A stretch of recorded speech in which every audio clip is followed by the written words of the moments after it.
Assalamualaikum anak-anak. Apa kabar semuanya hari ini? Alhamdulillah semuanya dalam keadaan sehat. Dah, hadir semua hari ini anak-anak. Dah, kalau hadir, Ibu akan mengabsenkan satu persatu ya. Nanti kalau hadir silakan dijawab hadir Bu. Kita mulai absen ya. Samsur, Andika, Elpi, Hadijah, Agustila,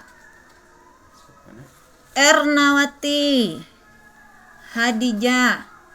Dah, berarti kita hadir semua. Dah, sekarang sebelum belajar ada baiknya kita membaca doa. Dah, persilakan kepada ketua kelas untuk memimpin membaca doanya. Bismillahirrahmanirrahim. Rabbi zidni ilman warzuqni fahman birahmatika ya arhamar rahimin. Amin. Dah, silakan ketua kelasnya duduk kembali ke tempat semula. Dah, sebelum kita mulai pelajaran kita, ada baiknya kita ice breaking. Dah, anak-anak bisa ice breaking tangan ke atas. Dah, ikuti Ibu ya. Tangan ke atas menggapai bintang, tangan ke samping burung yang terbang, tangan ke depan ikan berenang, duduk yang rapi siap berdoa. Putar-putar tangan diputar, gulung-gulung tangan digulung, ular melingkar di pagar pudar. Kanan, kiri, atas, bawah siap berdoa. Satu jari kanan, satu jari kiri, ku gabung menjadi dua, ku buat jembatan panjang. Dua jari kanan, dua jari kiri, ku gabung menjadi empat, ku buat kamera ceklik. Tiga jari kanan, tiga jari kiri, ku gabung menjadi enam, ku buat menara tinggi. Empat jari kanan, empat jari kiri, ku gabung menjadi delapan, ku buat telinga kelinci. 5 jari kanan, 5 jari kiri, ku gabung menjadi 10, ku siap berdoa. Dah, tadi kita sudah baca doa, kemudian kita sudah ice breaking. Sekarang Ibu tanya sebelum kita memasuki topik utama hari ini. Nah, anak-anak, ada yang masih ingat dengan pelajaran kita yang minggu dulu? Ya, betul sekali. Pelajaran kita minggu dulu yaitu indahnya saling menghargai dan keberagamaan. Nah, betul sekali, tepuk tangan untuk anak kita ya.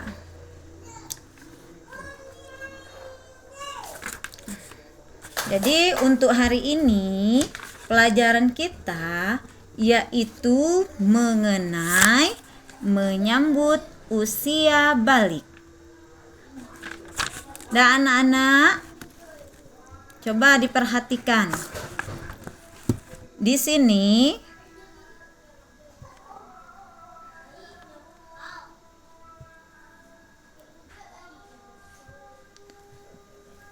di sini ada capaian pembelajaran yang akan dicapai dalam judul menyambut usia balik, yaitu kita sebagai peserta didik dapat mengemukakan tanda usia balik atau kedewasaan, dapat membuat mind mapping sederhana mengenai tanda-tanda usia balik dalam pandangan ilmu fikih dan ilmu biologi, sehingga tertanam sikap bertanggung jawab dan taat beribadah. Kemudian adapun tujuan dari pembelajaran kita, itu peserta didik dapat menyebutkan tanda-tanda balik menurut ilmu fikih, Kemudian peserta didik dapat menyebutkan tanda-tanda balik menurut ilmu biologi. Dan terakhir, peserta didik dapat membiasakan kewajiban setelah usia balik, membiasakan sikap bersyukur, taat beribadah, dan bertanggung jawab. Nah, coba kita perhatikan gambar yang ada di sini. Di sini ada gambar bayi, balita, kemudian anak-anak, orang dewasa serta orang tua dan kakek. Nah, anak-anak, kita berada di fase yang mana? Ya, betul sekali. Kita berada di fase yang anak-anak memegang bola ini. Anak-anak ya. Kita kelas 4 itu termasuk anak yang lagi hobi-hobinya bermain bola.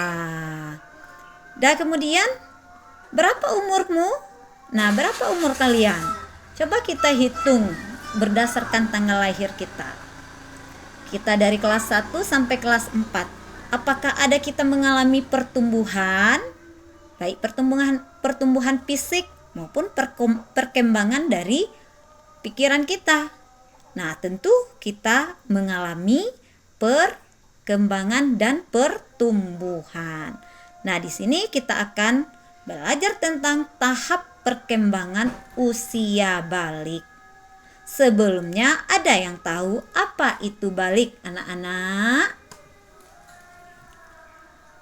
Nah, balik itu merupakan istilah dalam hukum Islam yang menunjukkan seseorang telah mencapai kedewasaan. Nah, balik itu diambil dari bahasa Arab yang secara bahasa berarti sampai.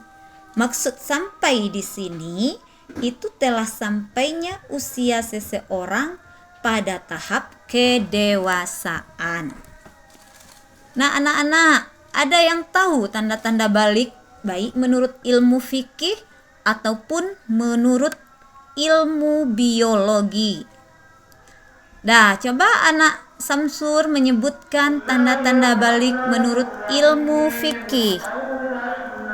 Ya, betul sekali. Tanda-tanda balik menurut ilmu fikih yaitu bagi yang laki-laki telah mencapai usia 15 tahun ke atas dan sudah mengalami mimpi basah.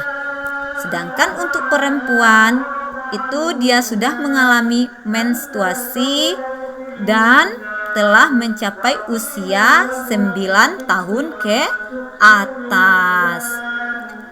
Nah, kemudian siapa lagi yang bisa menyebutkan tanda-tanda balik menurut ilmu biologi? Tunjuk tangan anak-anak. Ayah, coba anak kami Hadijah, silakan disebutkan. Ya, betul sekali. Tanda-tanda balik menurut ilmu biologi bagi yang laki-laki itu sudah mengalami yang namanya mimpi basah. Kemudian sudah tumbuh yang namanya jakun. Nah, anak-anak tahu apa itu yang namanya jakun?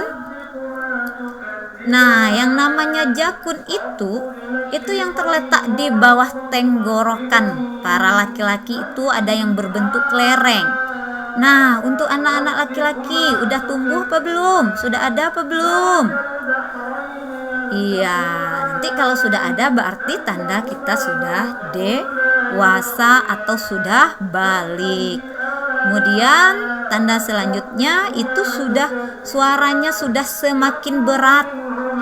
Dan yang terakhir, tumbuh rambut di bagian tertentu. Nah, ada yang tahu di mana saja tumbuh rambut tersebut bagi laki-laki? Iya, pintar sekali anak kami si Samsur, yaitu tumbuh di bagian kumis, ada jenggot, dan lain sebagainya.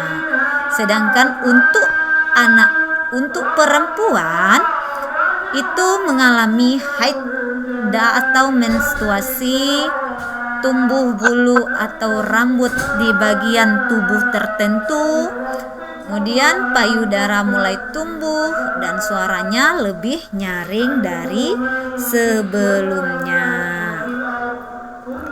Dan anak-anak, ada pertanyaan sampai di sini?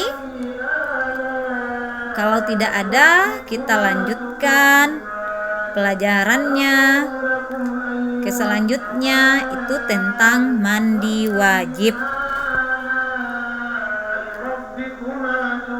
Mandi wajib atau mandi besar al-ghusl menyiramkan atau menuangkan air yang suci ke seluruh badan dengan berniat di dalam hati dengan cara tertentu dengan tujuan untuk menghilangkan hadas besar. Nah, tahu apa itu hadas besar? Nah, apabila kita sudah terkena hadas besar, maka kita dilarang untuk beribadah. Dapur cara agar kita bisa untuk beribadah kembali, maka kita diwajibkan untuk mandi wajib tadi. Nah, ini tata cara mandi wajibnya. Yang pertama, kita mencuci telapak tangan. Yang kedua, kita mencuci alat kelamin dengan tangan kiri. Dan yang ketiga, membersihkan tangan kiri. Dan yang keempat, terakhir itu kita berwudu. Nah, anak-anak, tahu tata cara berwudu? Nah, berwudu di sini, berwudu sempurna itu berwudunya seperti kita mengambil wudu sebelum kita sholat.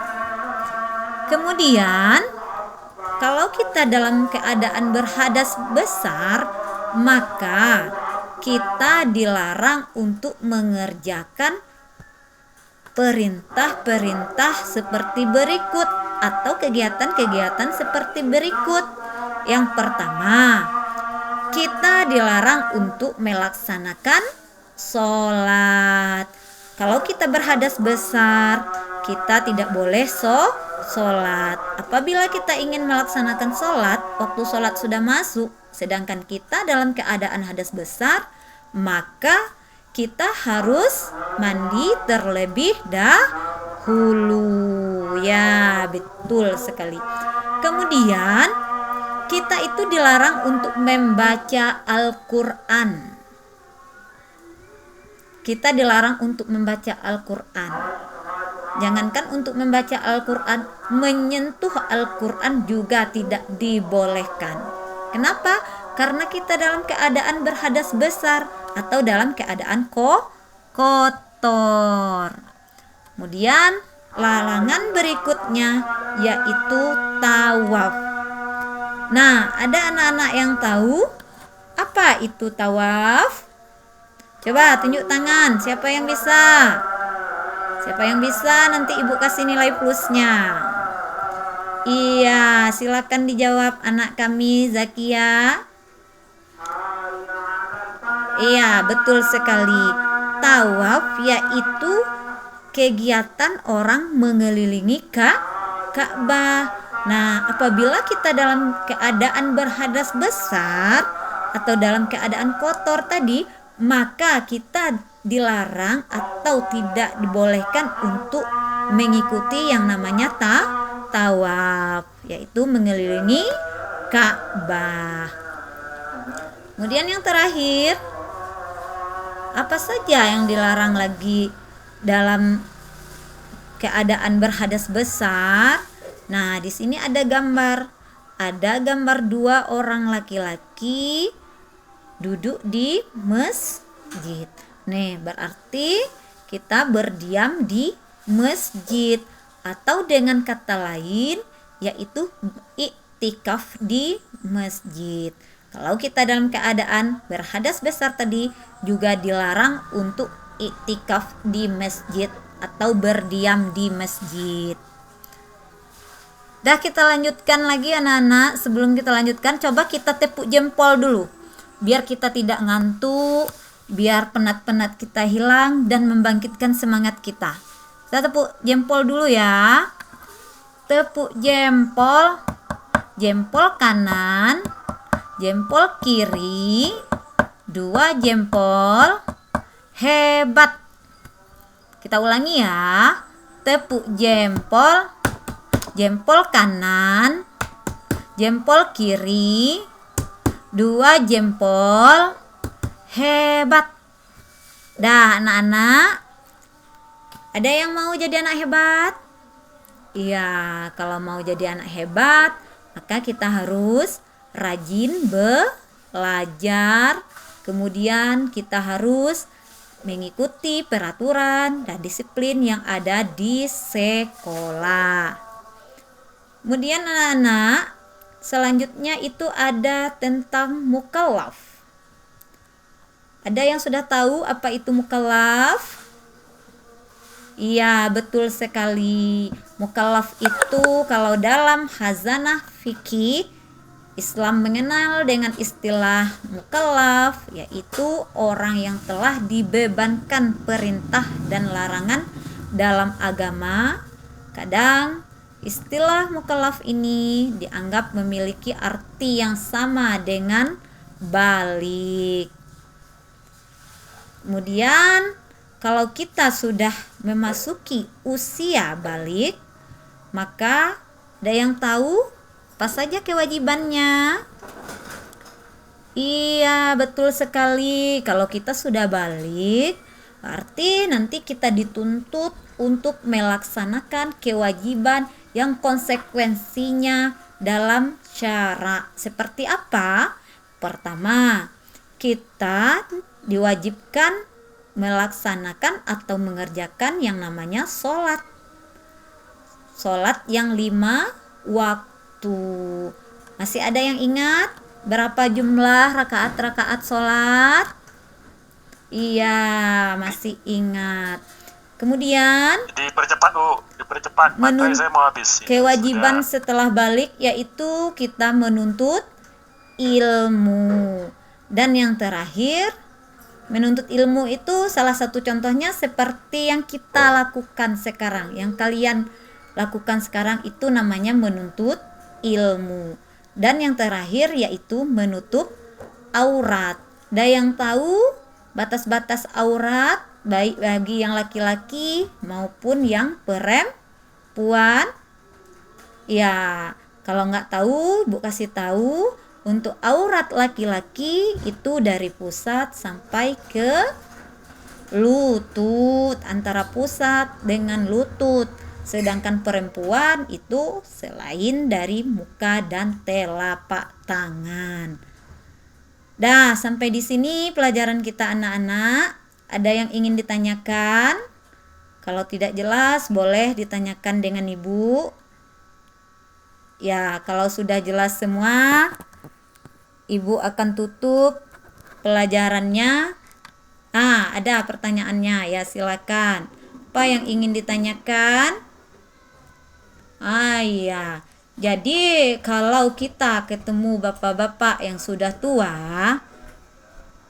pakai celana pendek, itu sebenarnya sudah menutup aurat. Cuma kadang-kadang kita itu yang melihatnya salah kiprah atau salah pengertiannya. Sebenarnya kalau bapak-bapak udah pakai celana pendek sampai di lutut, itu sudah menutupi aurat. Cuma lebih baik pakai celana panjang. Dah, ada lagi? Ya, berarti sudah jelas semua ya anak-anak Ibu. Nah, jadi dapat kita simpulkan pelajaran kita pada hari ini, yaitu bahwa balik berarti telah sampai usia kedewasaan yang ditandai dengan ciri-ciri tertentu sehingga telah dibebani konsekuensi kewajiban syara seperti melaksanakan sholat, menutup aurat, dan lain sebagainya, serta telah bisa membedakan mana yang baik dan mana yang buruk. Dan sebelum Ibu keluar dari kelas ini, ada baiknya kita membaca doa majelis atau doa sesudah belajar. Ayo ketua kelas dipimpin. Bismillahirrahmanirrahim. Subhanakallahumma wa bihamdika asyhadu an la ilaha illa anta astaghfiruka wa atubu ilaih. Amin. Dah, jadi jangan lupa diulangi pelajaran kita di rumah. Nanti untuk pelajaran minggu depan kita akan sambung tentang sejarah Nabi Muhammad hijrah ya. Nah, cukup sekian pertemuan kita hari ini. Ibu ucapkan wassalamualaikum warahmatullahi wabarakatuh.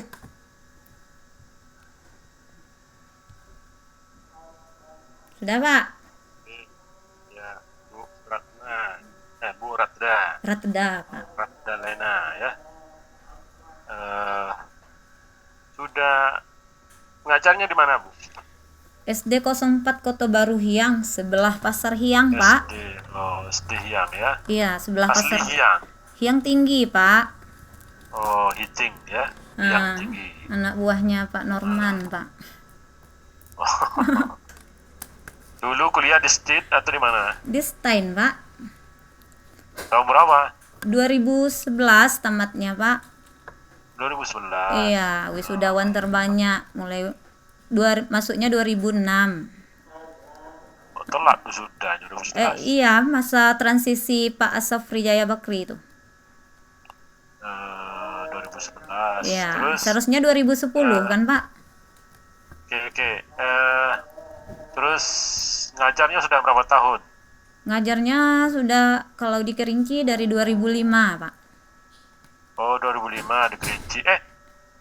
Ya, sebelum 2005. 2015. Sebelumnya di mana? Sebelumnya ngajar di Tanjung Jabung Barat. PNS. Dah honor, Pak. Masih honor. Belum PNS. Belum. Sampai sekarang belum PNS. Belum. P3K belum juga. P3K belum, Pak. Kemarin ada ikut tes P3K. Cuma kalah di di K2. Karena K2 masih banyak kan. Sedangkan formasinya dikit. Semangat lagi ya. Ya. Pengajarnya bagus, tinggal nanti buat suasana job, tahu job kan humorisnya kurang. Iya, ya.